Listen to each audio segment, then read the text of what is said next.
प्रिय विद्यार्थियों, मैं डॉक्टर नंदकिशोर एमए हिंदी उत्तरार्ध की इस कक्षा में आपका स्वागत करता हूं।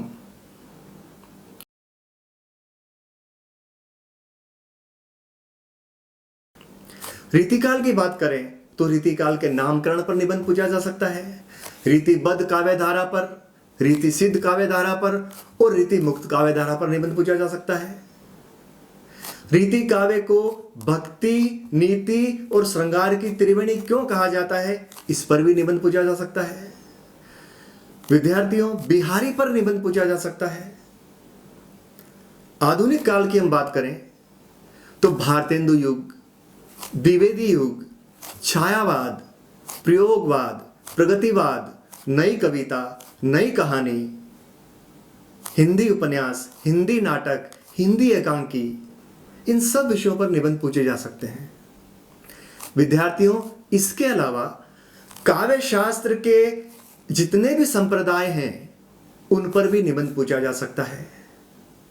विद्यार्थियों, हिंदी आलोचना के उद्भव और विकास पर भी निबंध पूछा जा सकता है। इसी तरह से हर विधा के उद्भव और विकास पर निबंध पूछा जा सकता है। कामायनी पर अलग से ही निबंध पूछा जा सकता है। भारतीय काव्य में या हिंदी काव्य में राधा का स्वरूप, इस विषय पर भी निबंध पूछा जा सकता है। तो विद्यार्थियों, निबंध पूछे जाने का कोई और छोर नहीं है। निबंध का प्रश्न आने का कोई सिलेबस नहीं है। हिंदी साहित्य के इतिहास के किसी भी काल की किसी भी प्रवृत्ति का निबंध पूछा जा सकता है। इसलिए मैंने आपसे कहा कि हिंदी साहित्य के इतिहास का गंभीरता से अध्ययन किया जाना आपके साहित्यिक निबंध के लिए बहुत जरूरी है। विद्यार्थियों, आपके मन में यह सहज ही प्रश्न आएगा कि 100 अंकों का एक ही निबंध कैसे लिखा जाए। आपका प्रश्न वाजिब है। जहां आपको 20 या 15 नंबर का एक प्रश्न का उत्तर देने में ही समस्या खड़ी हो जाती है, ऐसी स्थिति में 100 अंकों का एक ही निबंध एक ही विषय पर लिखना बड़ा मुश्किल है। लेकिन विद्यार्थियों, फिर मैं कह रहा हूं, अगर आपने साहित्यिक निबंध लिखने के लिए हिंदी साहित्य के इतिहास का गहराई से अध्ययन किया है तो निबंध लिखना आपके लिए मुश्किल नहीं होगा।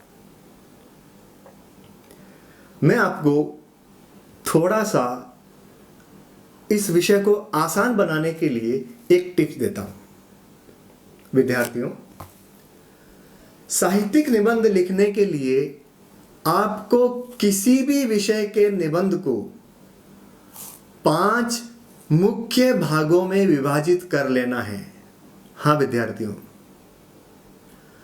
आप अपने मन में यह धारणा बना लीजिए, आप ये मान लीजिए कि जो आपका निबंध है वह 20-20 अंकों के 5 प्रश्नों में विभाजित है।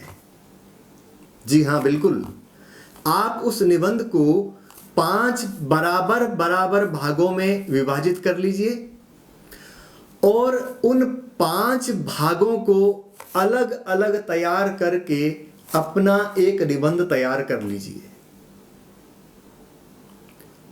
अब आपका दूसरा प्रश्न यह होगा कि 5 भागों में किस तरह से बांटें, ये 5 भाग क्या हो, इन्हें किस तरह से हम विभाजित करें। तो विद्यार्थियों, मैं आपको बता देता हूं, निबंध के विभाजन का जो मुख्य आधार है वह उस निबंध की विषय वस्तु है जो आपको 100 अंकों के लिए लिखनी है। उसी विषय वस्तु को आपको 5 अलग अलग भागों में बांट लेना है। सबसे पहले भाग को आप उस निबंध की पृष्ठभूमि कह लीजिए, उस निबंध की प्रस्तावना कह लीजिए, उस निबंध की भूमिका कह लीजिए, उस निबंध की पीठिका कह लीजिए, उस निबंध का आरंभ कह लीजिए, ये आपकी सुविधा पर निर्भर है। ये जो पहला खंड है ये परिचयात्मक होगा। उसमें आपको उस विषय का संपूर्ण परिचय संक्षिप्त रूप में देना है। यानी आप मान लीजिए कि आपको एक 20 अंक का निबंध लिखना है जिसमें उस मूल विषय के निबंध का परिचय लिखना है उस प्रस्तावना में। तो आप इसे 20 अंकों में विभाजित कर कर मान लीजिए कि यह प्रस्तावना है और आप उस निबंध का पूरा परिचय उसमें लिख दीजिए। उसके बाद जो 3 आपके भाग बचते हैं उन 3 भागों में उस निबंध को बराबर बराबर बराबर 3 हिस्सों में विभाजित कर लीजिए और अंत में आप उस निबंध की समीक्षा कर दीजिए। इस 5वें खंड को आप उपसंहार कह सकते हैं, आप समाहार कह सकते हैं, आप समीक्षा कह सकते हैं, आप समापन कह सकते हैं। जो नाम अच्छा लगे आप उसे नाम दे सकते हैं। फिर बता रहा हूं, निबंध को आपको 5 बराबर बराबर भागों में बांट करके लिखना है। पहले खंड को आपको प्रस्तावना, भूमिका, पीठिका, पृष्ठभूमि नाम दे देना है।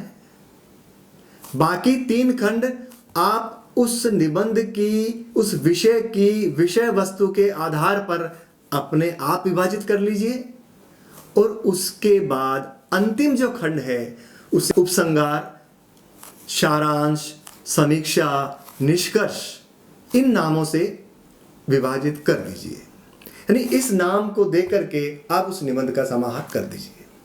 जैसे पहले खंड में आप निबंध का परिचय देंगे, उसकी विषय वस्तु का परिचय देंगे, उसी तरह से अंतिम खंड में आपको उस निबंध का, संपूर्ण निबंध का जो आपने लिखा है उसका विश्लेषण करना है, मूल्यांकन करना है।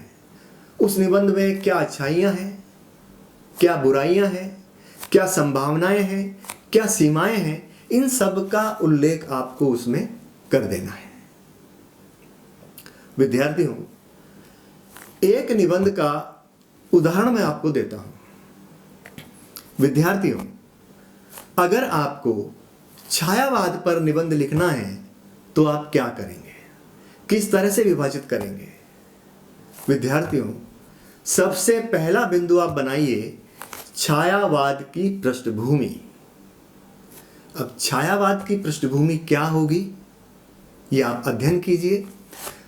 भारतेंदु युग और द्विवेदी युग से छायावाद कैसे भिन्न है आप उसमें उल्लेख कीजिए। छायावाद के उदय के और दूसरे जो कारण हैं उसमें आप उसका उल्लेख कीजिए। छायावाद के प्रमुख कवियों का परिचय आप उसमें दीजिए। छायावाद की प्रमुख रचनाओं का परिचय आप उसमें दीजिए। उसके बाद आप 3 अन्य बिंदु बनाइए। उन 3 अन्य बिंदुओं में आप उस निबंध की मुख्य जो भावधारा है, उस निबंध की जो मुख्य विषय वस्तु है, उसके आधार पर उसको विभाजित कर दीजिए। जैसे मैं आपको उदाहरण देता हूं।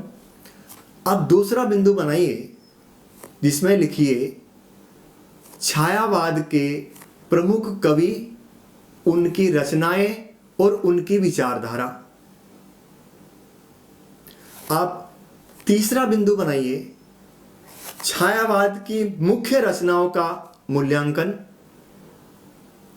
आप चौथा बिंदु बनाइए छायावाद की रचनाओं से पड़ने वाले प्रभाव जो बाद में प्रयोगवाद, प्रगतिवाद, नई कविता में देखे गए। यानी छायावादी काव्य का परवर्ती काव्य पर प्रभाव, ये बिंदु बना लीजिए। और उसके बाद 5वां बिंदु होगा आपका उपसंहार या सारांश या समीक्षा। उसमें आप उन समग्र छायावाद के काव्य का मूल्यांकन कर दीजिए। छायावाद के काव्य की अच्छाइयाँ क्या है, छायावादी काव्य की बुराइयाँ क्या है, यानी कमियाँ क्या है, उसकी संभावनाएं क्या हैं, उसकी सीमाएं क्या हैं, उसका उल्लेख करते हुए आप अपने निबंध का समापन कर दीजिए। विद्यार्थियों, जैसे जैसे आप अध्ययन करते जाएंगे आपको अपने आप पता चल जाएगा कि किस निबंध का विभाजन किस तरह से करना है। आज आपकी यह परिचयात्मक क्लास थी। आपको साहित्यिक निबंध के बारे में बताना था कि ये कैसे दूसरे प्रश्न पत्रों से भिन्न है, इसलिए मैंने एक संक्षिप्त रूपरेखा आपके सामने रखी है। जब हम एक एक निबंध पर गंभीरता से विचार करेंगे, एक एक निबंध पर गहराई से विचार करेंगे, उस निबंध के सारे पहलुओं पर जब हम विचार करेंगे और 5 मुख्य भागों में उसको विभाजित करके किस तरह से उसका अध्ययन करेंगे, किस तरह से उसको लिखेंगे, ये मैं आपको आने वाली क्लास में बताऊंगा। विद्यार्थियों, आज के लिए इतना ही। अगली क्लास में हम फिर मिलेंगे। तब तक के लिए नमस्कार।